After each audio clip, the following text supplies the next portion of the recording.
জানেন, জীবনে কিছু কিছু বিচ্ছেদ থাকে যা ব্রেকআপের চেয়েও অনেক বেশি কষ্টের। প্রেমের বিচ্ছেদ হলে মানুষ কাঁদে, কিছুদিন ডিপ্রেশনে থাকে, তারপর হয়তো আবার নতুন করে বাঁচতে শিখে যায়। কিন্তু বন্ধুত্বের বিচ্ছেদ, এটা মানুষকে ভেতর থেকে একদম ফাঁকা করে দেয়।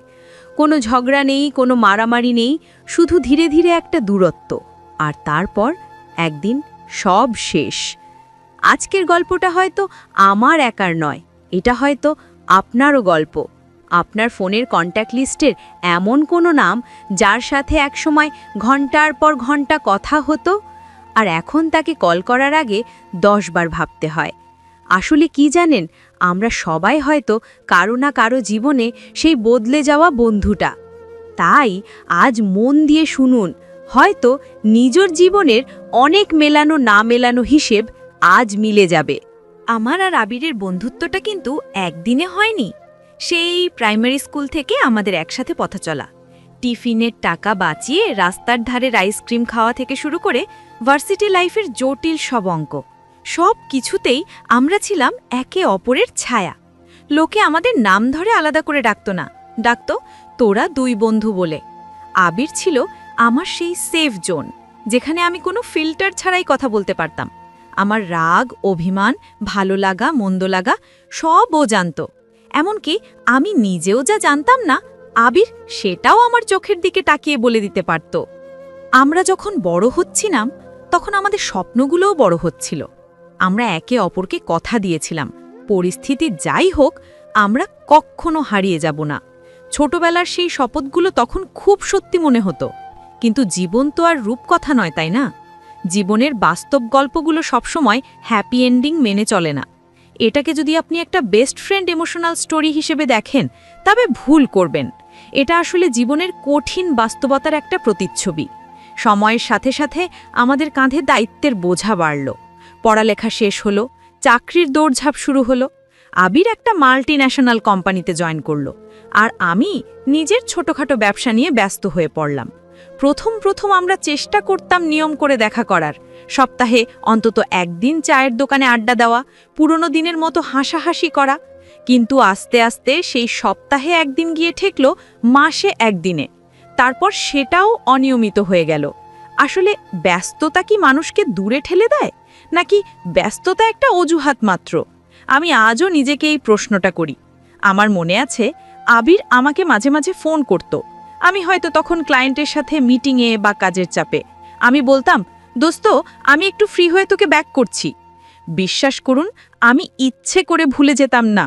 কিন্তু দিনের শেষে ক্লান্ত হয়ে যখন বাড়ি ফিরতাম, তখন আর সেই শক্তিটুকু থাকতো না যে ফোন করে ওর খোঁজ নেই। আমি ভাবতাম, ও তো আমারই বন্ধু, ও নিশ্চয়ই বুঝবে। কিন্তু আমি ভুলে গিয়েছিলাম, সম্পর্ক গাছের মতো। জল না দিলে যেমন গাছ মরে যায়, সময় না দিলে সম্পর্ক শুকিয়ে যায়। আবির হয়তো অপেক্ষা করত, হয়তো ও অনেক কথা জমিয়ে রাখত আমাকে বলবে বলে। কিন্তু আমার সেই ফ্রি হয়ে ব্যাক করা আর হয়ে উঠত না। মাঝে মাঝে সোশ্যাল মিডিয়ায় ওর পোস্ট দেখতাম, ও নতুন নতুন বন্ধুদের সাথে ঘুরতে যাচ্ছে, চেক ইন দিচ্ছে। আমার তখন খুব অদ্ভুত একটা হিংসে হতো। মনে হতো এই জায়গাটা তো আমার ছিল, ওর হাসির কারণ তো আমি ছিলাম, আজ কেন অন্য কেউ? কিন্তু আমি এটাও বুঝতাম, আমি যখন নেই তখন সেই শূন্যস্থান তো কাউকে না কাউকে পূরণ করতেই হবে। এটাই প্রকৃতির নিয়ম। একদিন রাতে হঠাৎ খুব পুরনো একটা গানের লিরিক্স গানে আসছিল।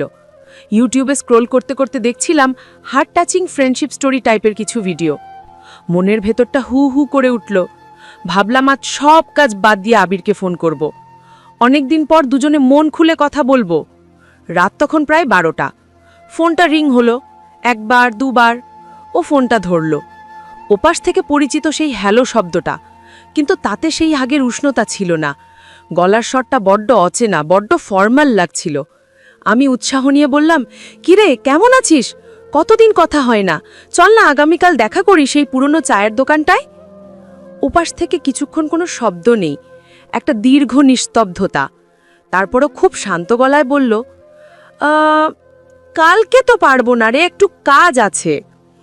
আমি দমে গেলাম না, বললাম ঠিক আছে, পরশু বা শুক্রবার, তুই যেদিন বলবি সেদিনই।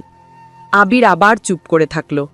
তারপর এমন একটা কথা বলল যার জন্য আমি মোটেও প্রস্তুত ছিলাম না। ও বলল, বাদ দে না, দেখা করে আর কি হবে? আমাদের এখন আর আগের মতো টপিক নেই কথা বলার।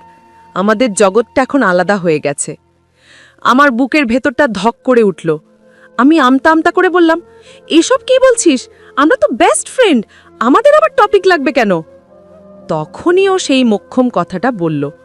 ওর গলার স্বরে কোনো নাক ছিল না, ছিল একরাশ অভিমান আর ক্লান্তি।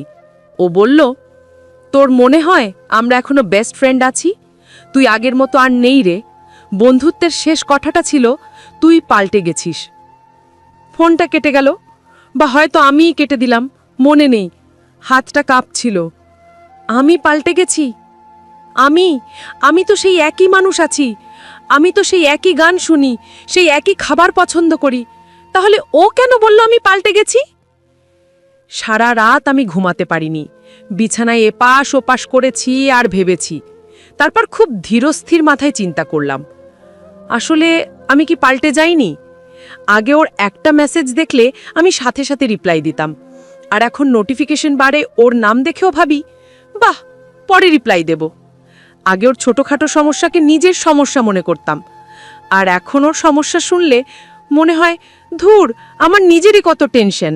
আসলে আমি মানুষটা হয়তো পাল্টে যাইনি, কিন্তু আমার অগ্রাধিকারগুলো পাল্টে গেছে, আমার সময়গুলো ভাগ হয়ে গেছে। আর আবির, ও হয়তো সেই পুরনো আমিটাকেই খুঁজছিল। ও মেনে নিতে পারেনি যে ওর বন্ধুটি এখন আর শুধু ওর একার নয়, সে এখন পরিস্থিতির দাস। আমরা মানুষরা খুব অদ্ভুত। আমরা ভাবি মানুষ বদলায়, কিন্তু সত্যিটা হলো সময় বদলায়, পরিস্থিতি বদলায়, আর সেই সাথে আমাদের আচরণের খোলসটা বদলায়। ভেতরটা কিন্তু একই থাকে। আবির হয়তো বুঝল না আমি পাল্টে যাইনি, আমি শুধু জীবন যুদ্ধে টিকে থাকার চেষ্টা করছিলাম। আবার আমিও বুঝলাম না আমার এই টিকে থাকার লড়াইয়ে আমি আমার সবচেয়ে বড় সাপোর্ট সিস্টেমটাকে হারিয়ে ফেলছি। এরপর আর আমাদের সেভাবে কথা হয়নি। রাস্তায় দু একবার দেখা হয়েছে, ফর্মাল হাসি বিনিময় হয়েছে, কেমন আছিস, ভালো আছি, ব্যাস এইটুকুই। যে ছেলেটার চোখের দিকে তাকিয়ে আমি মনের কথা বুঝতাম, আজ তার সাথে কথা বলতে গেলে শব্দ খুঁজে পাই না। এটা যে কতটাই যন্ত্রণার সেটা শুধু তারাই বুঝবে যারা এমন পরিস্থিতির মধ্যে দিয়ে গেছে। আপনারা যারা ইউটিউবে বাস্তব জীবনের কষ্টের গল্প খুঁজেন, তাদের বলি, পর্দার ওপারের গল্প আর বাস্তবের গল্পের মধ্যে অনেক তফাৎ। বাস্তবে কোনো ব্যাকগ্রাউন্ড মিউজিক বাজে না, কোনো রিটেক নেওয়া যায় না। একবার একটা কথা বলা হয়ে গেলে বা একটা সম্পর্ক ভেঙে গেলে সেটাকে জোড়া লাগানো খুব কঠিন। ফেভিকল দিয়ে ভাঙা কাজ জোড়া দেওয়া যায়, কিন্তু দাগটা থেকে যায়।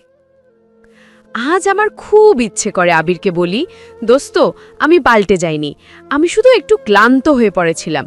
তুই কি পারতিস না আমাকে একটু সময় দিতে? তুই কি পারতিস না আমার ব্যস্ততাটাকে অবহেলা না ভেবে আমার সংগ্রাম হিসেবে দেখতে? কিন্তু এই কথাগুলো আর বলা হয় না। ইগো বা অভিমান, যে কোনো একটার দেয়াল আমাদের মাঝখানে দাঁড়িয়ে আছে। এখন আমি একা বসে থাকি সেই চায়ের দোকানে। 2 কাপ চায়ের অর্ডার দিই না, 1 কাপই দিই। ধোঁয়া ওঠা চায়ের কাপের দিকে তাকিয়ে ভাবি, জীবনটা আসলে কি? কিছু স্মৃতি আর কিছু আক্ষেপ। আপনাদের একটা কথা বলি, আপনার জীবনেও যদি এমন কোনো বন্ধু থাকে যার সাথে এখন আর আগের মতো কথা হয় না, প্লিজ আজই তাকে একটা ফোন করুন। মেসেজ নয়, সরাসরি ফোন করুন। তাকে বলুন, দোস্ত, আমি ব্যস্ত ছিলাম ঠিকই, কিন্তু আমি তোকে ভুলিনি। বিশ্বাস করুন, এই ছোট্ট একটা পদক্ষেপ হয়তো একটা মৃতপ্রায় সম্পর্ককে আবার বাঁচিয়ে তুলতে পারে। কাউকে তুই পাল্টে গেছিস বলে অভিযোগ করা লাগে, একবার ভাববেন সে কেন পাল্টেছে, তার জীবনে কি চলছে। হয়তো সে আপনার একটু সহানুভূতি আশা করছে। অভিযোগ দিয়ে কাউকে ধরে রাখা যায় না, ভালোবাসা আর বোঝাপড়া দিয়ে যায়। আমার গল্পটা হয়তো এখানেই শেষ, কিন্তু আপনাদের গল্পটা যেন সুন্দর হয়। বন্ধুত্বের মতো পবিত্র সম্পর্ককে কখনোই হেলায় হারাবেন না, কারণ দিন শেষে আমরা সবাই একা, কিন্তু একজন ভালো বন্ধু থাকলে সেই একাকিত্বটার গায়ে লাগে না। আপনারা যারা এতক্ষণ ধরে আমার বকবকানি শুনলেন, তাদের অনেক ধন্যবাদ। জীবন খুব ছোট, এখানে রাগ বা অভিমান পুষে রাখার কোনো মানে হয় না। ভিডিওটা যদি আপনার মনের কোনো কোণে একটুও নাড়া দিয়ে থাকে বা আপনার নিজের জীবনের কোনো গল্পের সাথে মিলে যায়, তাহলে প্লিজ ভিডিওটাতে একটা লাইক দেবেন। আপনাদের একটা লাইক আমাকে নতুন করে গল্প বলার উৎসাহ যোগায়। আর কমেন্ট করে জানান আপনার জীবনেও কি এমন কেউ আছে যাকে আপনি সময়ের সাথে হারিয়ে ফেলেছেন। আমি সদার কমেন্ট পড়ব। আর হ্যাঁ, এরকম আরও জীবনমুখী, আবেগপূর্ণ এবং আপনাদের মনের কথাগুলো শুনতে হলে অবশ্যই সাবস্ক্রাইব করে রাখুন আমার চ্যানেলকে। পাশের বেল আইকনটি চেপে দিতে ভুলবেন না, যাতে পরবর্তী গল্পের নোটিফিকেশন সবার আগে আপনার কাছে পৌঁছে যায়। ভালো থাকবেন আর বন্ধুদের ভালো রাখবেন। দেখা হচ্ছে পরের ভিডিওতে। ধন্যবাদ।